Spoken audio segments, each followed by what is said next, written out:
Hello everyone, today we will discuss about plasmid vector. तो ये plasmid vector क्या है? Plasmid are the vector that are made up of a plasmid and phage DNA. Plasmid उसे कहते हैं जो एक प्लाज्मिड और जो बैक्टीरियोफाज है उसके जो डीएनए यानी कि जो हम उसे फाज डीएनए कहते हैं, ठीक है, दोनों से मिलके बना उसे हम फेजमिड वेक्टर कहते हैं। ठीक है, फेज यानी कि जो पोर्शन ऑफ फेज डीएनए, थोड़ा पार्ट यानी कि फेज डीएनए का है और मिड यानी कि प्लाज्मिड का है। तो जो पूरा बना वो उसे हम फेज मिड कहते हैं। तो उसकी जो प्रोसेस होती है फेजमिड वेक्टर की, किस तरह से काम करते हैं, तो उसके बारे में देखें तो फॉर एग्जाम्पल बात करें इकोलाई की। ठीक है, तो इकोलाई में क्या होता है, उसका जो हमने यहाँ रेड और ब्लू से शो किया है कि जो हाफ पोर्शन होता है, ठीक है, जो बैक्टीरिया होस्ट यानी कि होस्ट जो बैक्टीरिया होता है यानी कि होस्ट सेल होता है, ठीक है, उसका जो डीएनए होता है, ठीक है, तो ये ऐसे उसके डीएनए और बाकी के जो डिजायर्ड डीएनए होते हैं, ठीक है, तो जो बैक्टीरिया का जो प्लाज्मिड होता है वो और डिजायर्ड डीएनए, ठीक है, दोनों का जब ये उसका कॉम्बिनेशन बनता है और फिर उसमें रेप्लिकेशन स्टार्ट होगी। ठीक है, तो ये रेप्लिकेशन स्टार्ट होगी तो क्या होगा, ये हाइब्रिड बना है। ठीक है, थोड़ा पोर्शन फेजमिड का है और थोड़ा पोर्शन है डिजायर्ड डीएनए का। तो ये रेप्लिकेशन किस में होती है, डबल स्टैंडर्ड डीएनए की। लेकिन अगर हम सिंगल स्टैंडर्ड डीएनए की बात करें, क्योंकि यह जो फेजमिड है उसमें सिंगल स्टैंडर्ड की जो प्रोसेस है वो बहुत इम्पोर्टेंट होती है। क्यों? क्योंकि उसकी प्रोसेस के बारे में हम आगे देखेंगे।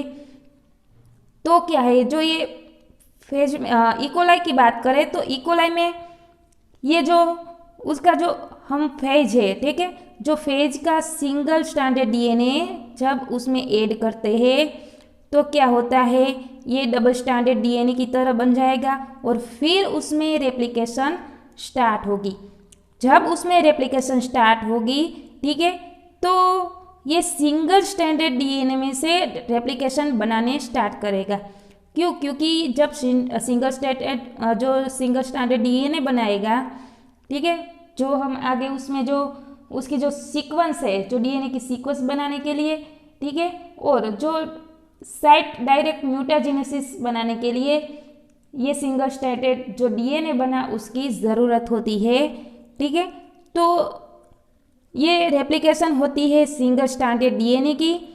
ठीक है, फर्स्ट ऑफ ऑल जब ये फेज डीएनए है, सिंगल स्टैंडर्ड डीएनए जब होस्ट में एंटर होता है, ठीक है, तो होस्ट में एंटर होने के बाद ये double standard ring like structure बनाएगा, फिर उसमें रेप्लिकेशन स्टार्ट होगी। तो ये रेप्लिकेशन सिंगल स्टैंडर्ड डीएनए में बन जाएगा, जो पैकेजिंग बनेगा। ठीक है, जो पैकेजिंग, क्योंकि हमें पैकेजिंग ही बनाना है जो डीएनए के सीक्वेंस में काम आएगा और जो उसकी जो साइट डायरेक्शन म्यूटाजिनस प्रोसेस है उसमें भी ये काम आएगा। तो उसकी वजह से हमें ये सिंगल स्टैंडर्ड डीएनए बनाना है, जो ये पैकेजिंग बनेगा। ठीक है, जो ये डिजायर्ड जीन आया है और ये जो प्लाज्मिड का आया है। ठीक है, अब देखें तो फेजमिड के जो एडवांटेजेस होते हैं ओवर फेज वेक्टर के, जो फेज वेक्टर से उसके जो एडवांटेजेस होते हैं बहुत ज़्यादा होते हैं। क्यों? क्योंकि उसकी जो कैरिंग कैपेसिटी होती है फेजमिड की वो हायर देन फेज वेक्टर उससे भी ज़्यादा होती है। इसी वजह से उसके जो एडवांटेजेस है वो भी ज़्यादा होते हैं। तो phagemid has a higher efficiency in transformation than phage vector. ठीक है, तो ये फेजमिड है वो हायर एफिशिएंसी होता है ट्रांसफॉर्मेशन के जो ये प्रोसेस होती है जैसे कि फेज वेक्टर की ज़्यादा से। ठीक है, तो ये phage vector are genetically more stable than recombinant phage vector. तो ये फेज वेक्टर से भी ज़्यादा स्टेबल होता है उसमें जब रिकॉम्बिनेंट की प्रोसेस होती है। तो phage can be exploit to generate single standard DNA template for single जो सीक्वेंसिंग पर्पसेस। ठीक है, तो हमने जो आगे प्रोसेस देखी, तो क्या होता है, ये फेजमिड है वो क्या करता है, जनरेट करता है ना। जो हमने सिंगल स्ट्रैंडेड प्रोटीन के बारे में देखा, जो फेज होता है जो सेल में आता है तो डबल स्ट्रैंडेड डीएनए बनता है, ठीक है, तो डबल रिंग लाइक स्ट्रक्चर बनाता है, और फिर उसमें जब रेप्लिकेशन होता है तो वो सिंगल स्ट्रैंडेड डीएनए बनाता है, ठीक है। तो क्यों बनाता है, क्योंकि ये जो सीक्वेंसेस होती है उसके लिए ये फेजमिड है वो सिंगल स्ट्रैंडेड डीएनए बनाता है। Single stranded phagemid vector inside the phage can be target for site directed mutagenesis. जब ये सिंगल स्ट्रैंडेड डीएनए बना, ठीक है, उसका मेन टारगेट क्या है, ये साइट डायरेक्टेड ये जो म्यूटाजेनेसिस है उसकी जो ये प्रोसेस में बहुत इंपॉर्टेंट रोल होता है। इसकी वजह से ये सिंगल स्ट्रैंडेड डीएनए बनाता है। तो single stranded vector can be used to generate hybridization probes for mRNA और सीडीएनए। अब क्या होता है, जब ये फेज डीएनए बैक्टीरिया सेल में यानी कि जो इकोलाई बैक्टर में एंटर हुआ तो क्या हुआ, उसमें ऑलरेडी हाइब्रिडाइजेशन हो गया। तो हाइब्रिडाइजेशन ये प्रोब बना, जैसे कि हमने आगे देखी थी प्रोसेस, जो एमआरएनए और कम्प्लीमेंट्री डीएनए, ठीक है, उस बनाने में ये है जो सिंगल स्ट्रैंडेड डीएनए है वो क्या करता है, जनरेट करता है जब ये हाइब्रिडाइजेशन प्रोब, ठीक है। तो ये है फेजमिड का स्ट्रक्चर, जैसे कि आगे हमने जो पीबीआर का देखा, फेज वेक्टर का देखा, ठीक है, उसकी तरह ये जो प्लाज्मिड का वेक्टर है, यहाँ पर ये देखिए ये सिलेक्टिव मार्कर है। जैसे कि हमने जो एम्पिसिलिन होता है, जो सारे एंटीबायोटिक्स रेजिस्टेंट होते हैं उसे हम सिलेक्टिव मार्कर कहते हैं, ठीक है, उस जहाँ पर हम सिलेक्शन कर पाते हैं। और जो यहाँ है रेप्लिकेशन ओरिजिन ऑफ प्लाज्मिड, यहाँ से मल्टीप्लाई कई सारे उसमें रेप्लिकेशन होता है, ठीक है। फिर ये साइट में क्या होता है, प्रमोटर होता है, सिंगल पेप्टाइड होता है, रिस्ट्रिक्शन एंजाइम रिकॉग्निशन साइट जहाँ पर हमें कटिंग करनी होती है, ठीक है, तो एक कोड प्रोटीन होता है, फिर आईजी रीजन होता है, ठीक है। तो ये था फेजमिड का स्ट्रक्चर, ठीक है। अब देखें बैक्टीरियल आर्टिफिशियल क्रोमोसोम, उसे हम शॉर्ट फॉर्म में BACS कहते हैं, ठीक है। तो ये बैक्टीरियल आर्टिफिशियल क्रोमोसोम है वो क्या है, they are simply plasmid design for the cloning of a very long segment. तो ये प्लाज्मिड का जो ये बहुत बड़ा, जब ये क्लोनिंग होती है तो उसका जो सेगमेंट होता है वो बहुत बड़ा होता है। कितना, ये 100,000 से लेकर 300,000 उसकी जो बेस पेयर होती है, ठीक है। तो उसका जो सेगमेंट होता है वेरी लॉन्ग होता है, ठीक है, डीएनए का। They are generally include selectable markers. अब क्या होता है ये सिलेक्टेबल मार्कर, तो यहाँ यूज़ होगा ही, जैसे कि हमने जो एंटीबायोटिक रेजिस्टेंट के बारे में देखा था, एम्पिसिलिन हो या टेट्रासाइक्लिन हो, इसे हम क्या कहेंगे, सिलेक्टेबल मार्कर, ठीक है। तो ये selectable marker such as the resistant to the antibiotic chloramphenicol, ठीक है, तो उसे हम CMR कहेंगे। ये एक एंटीबायोटिक्स है जो एंटीबायोटिक्स रेजिस्टेंट जीन में प्रेजेंट होते हैं, ठीक है। तो as well as a very stable origin of replication, तो ये जो ओरिसाइट होती है वहाँ पर ये स्टेबल होते हैं एंड मेंटेन्स करते हैं किसको, the maintains the plasmid at 1 or 2 copies per cell, ठीक है। तो ये सेल की कई सारी कॉपी बनाते हैं। हम अच्छी तरह जानते हैं जहाँ ओरिसाइट होती है वहाँ पर उसकी रेप्लिकेशन स्टार्ट होती है, यानी कि सेल की कई सारी कॉपी बनती है। तो ये DNA fragment of several 100,000 base pair, हमने यहाँ देखा जो 100,000 से लेकर 300,000 बेस पेयर लॉन्ग होती है, ठीक है। तो उसकी जब एक क्लोनिंग होती है इनटू द BAC वेक्टर, जैसे कि बैक्टीरियल आर्टिफिशियल क्रोमोसोम, उसे हम बीएसी वेक्टर कहेंगे। द लार्जर सर्कुलर, जब ये क्या होता है, उसकी जो बेस पेयर होती है एक लीनियर फॉर्म में होती है, और फिर ये जो सर्कुलर में बनता है, ठीक है, तो बहुत बड़ा लार्ज टाइप का ये जो सर्कुलर डीएनए बन जाएगा, ठीक है। Then introduce into host bacteria, अब क्या होता है उसमें हम होस्ट बैक्टीरिया में इंक्लूड करते हैं कि इस प्रोसेस से थ्रू इलेक्ट्रोपोरेशन के थ्रू, तो this procedure used host bacteria, अब इस प्रोसीजर में हमें कोई होस्ट बैक्टीरिया चाहिए with mutation that compromise that structure of their cell wall, जो उसका म्यूटेशन एंड जो कॉम्प्रोमाइज़ हुआ, जो उसका स्ट्रक्चर की बात करें, जो ऑब्वियसली बात है जो सेल हम लेंगे उसमें जो सेल वॉल प्रेजेंट होगी, ठीक है, permitting the uptaken of the large DNA molecule. अब ये क्या होगा, ये लार्ज मॉलिक्यूल है उसमें हम इंसाइड करेंगे और फिर हम उसे जो कॉलोनी है, ठीक है, अगर मीडियम में हम उसी कॉलोनी को डेवलपमेंट करेंगे तो क्या होगा, वाइट कॉलोनी आएगी या तो ब्लू कॉलोनी आएगी, क्योंकि यहाँ बीटा गैलेक्टोसिडेज होगा, ठीक है, जो हमने आगे देखा था, तो जो लेक जेड जीन इकोलाई में प्रेजेंट होता है, लेकोपेरोन के बारे में हमने आगे डिस्कस किया था, ठीक है।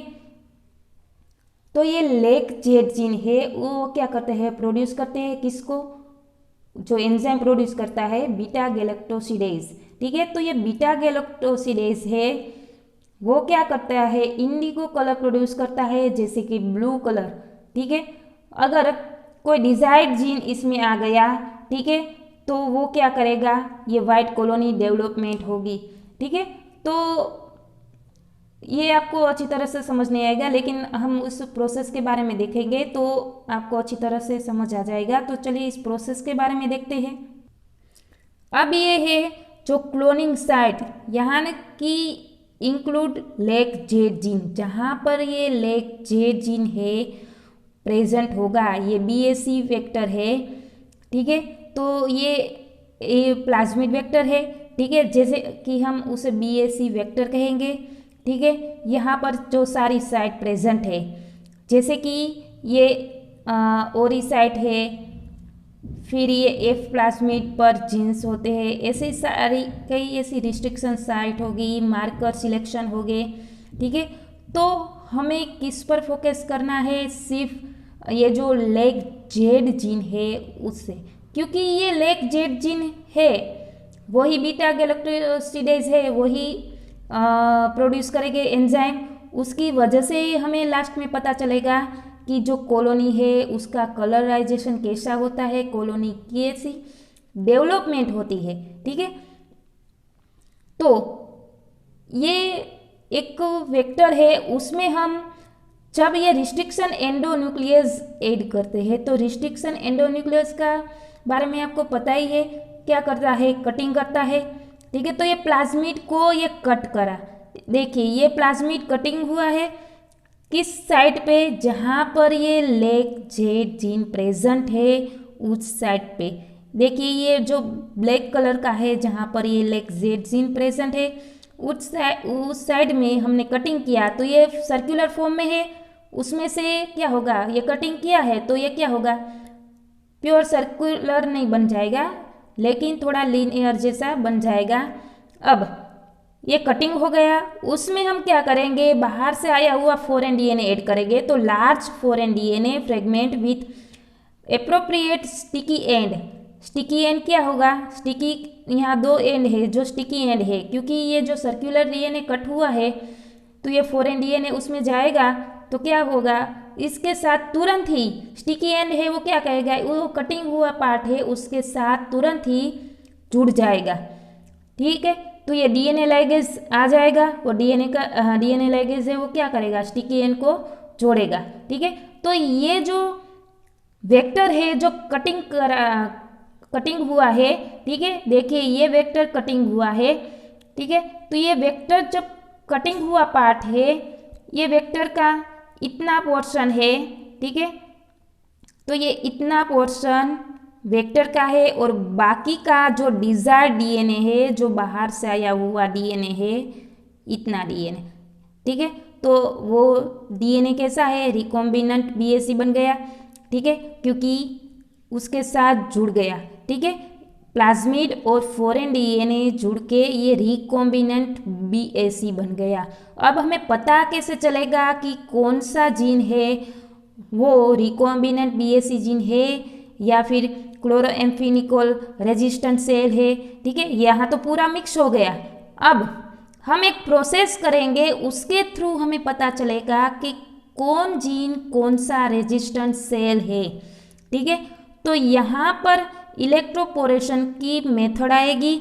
अब जब हम एक सेल में ये रिकॉम्बिनेंट बीएसी डालेंगे, ठीक है, क्योंकि क्या होगा, कोई सेल में हम जब ये होस्ट सेल है उसमें ये जो रिकॉम्बिनेंट बीएसी है वो डालेंगे तो क्या होगा, ये डीएनए है वो एक तरफ डीएनए जब इंसर्ट हुआ है और बाकी का जो होस्ट सेल का एक जीनोटिक मटेरियल है वो तो रहेगा ही, ठीक है।